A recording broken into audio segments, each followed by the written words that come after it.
Chunna Aryan digital recording studio Purnia.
Mix by Chunna Aryan.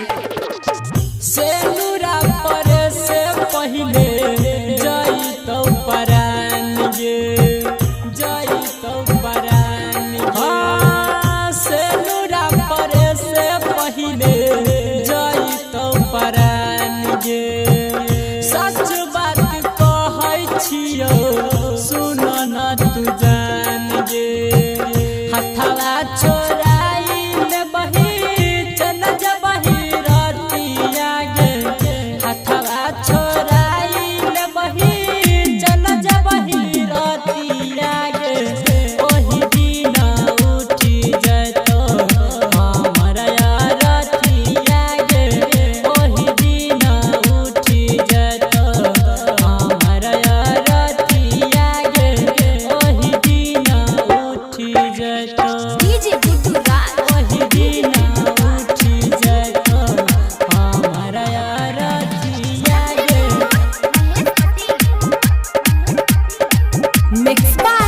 Chunna Aryan. तोरा सुन डोली के आगे रहतौ जनाजा, रहतौ जनाजा। तोरा सुन डोली के आगे रहतौ जनाजा।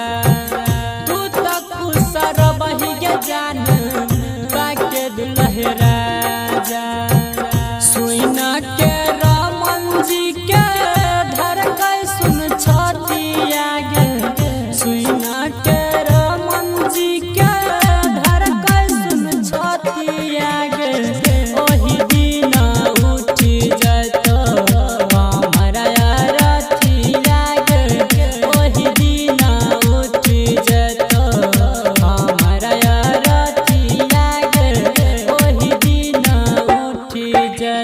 Chunna Aryan digital recording studio Purnia.